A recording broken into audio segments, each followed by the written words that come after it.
All right, guys, welcome to story time. So, we're going to read some stories this morning. So, our first one that we're going to read is A Busy Year. Okay? So, let's see if we can find different characters in here. Maybe you guys can help me out with it. All right. It was the first day of January, and for the twins, it was their first walk in the winter snow. Look, said Willie, a snow mouse. He's holding a broom, said Winnie. But then they heard a voice. I am not a broom. I am Woody the tree. The twins couldn't believe their ears. A talking tree. When they returned a few weeks later, it was already February, and the snow mouse was melting away, but the tree was still there. What have you two been up to? She asked.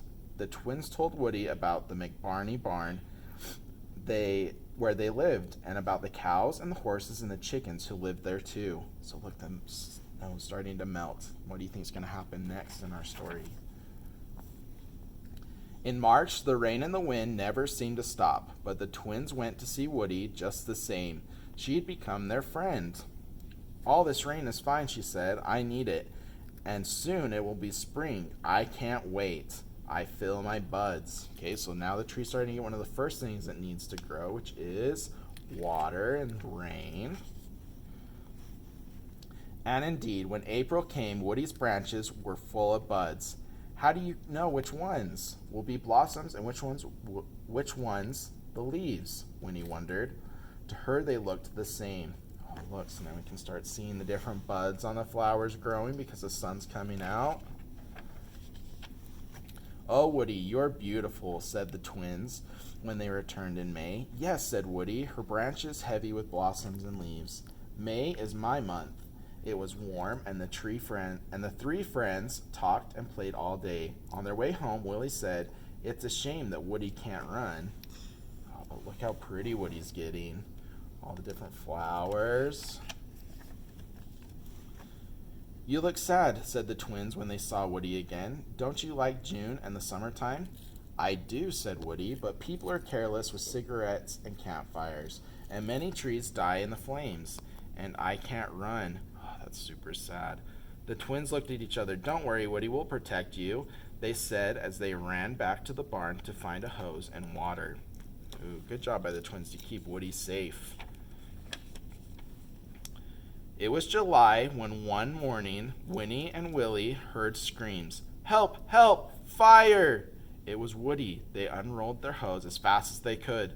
The flames had almost reached their friend, but the twins arrived just in time.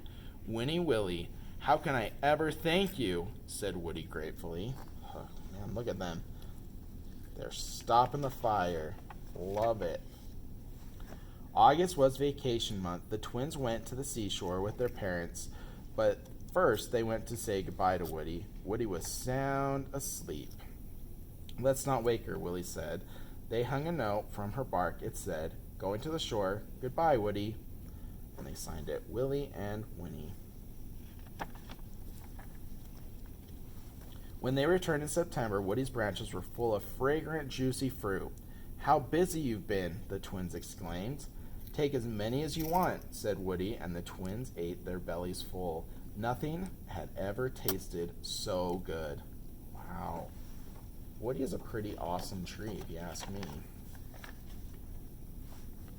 October arrived. Autumn was almost gone, and winter was coming close. Icy winds blew Woody's leaves away.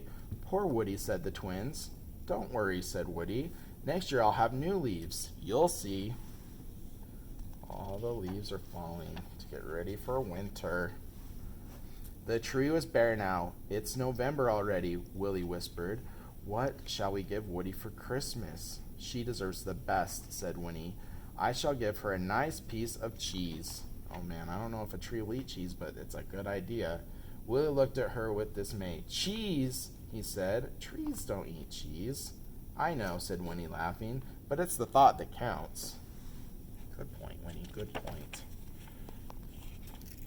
December came, and then it was Christmas. Winnie stepped forward to give Woody her present. What is it? Asked Willie.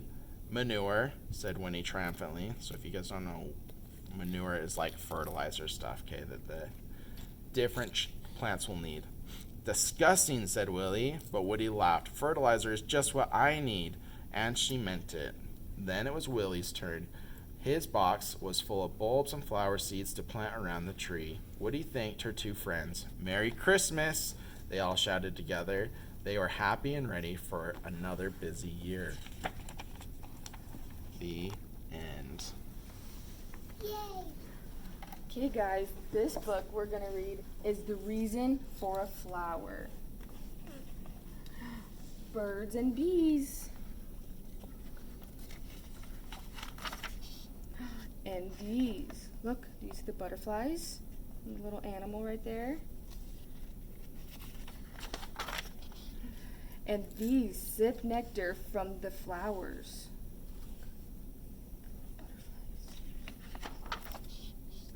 And as they search for more and more pollen from the flowers, for the flower before it goes to the next one they explore. Look, they're all getting the pollen. Some pollen travels in the breeze without the help of birds or bees and very often makes you sneeze. Good little mouse.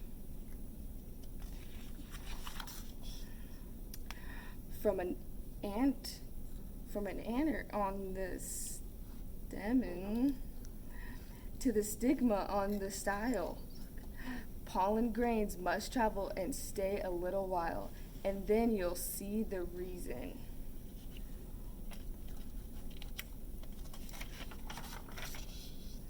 For each flower, even weeds.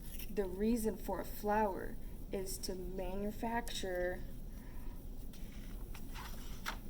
seeds that have to cover of one of a kind or another. Some grow inside a juicy fruit, and it's not odd to find them growing in a pod.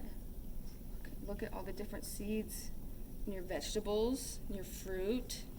The largest is ones in a coconut. Oh, look how big.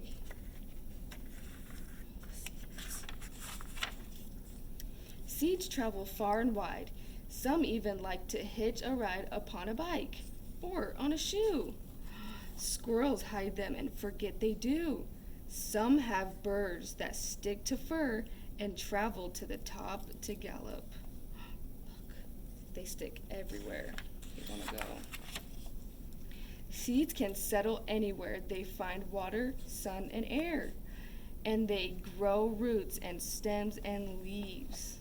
Look, so all of this is in the dirt. This is what grows underneath the dirt. Some seeds grow up to the trees. Look, these are all the seeds that grow. And animals love them. These grow where it's very dry. All the cactus.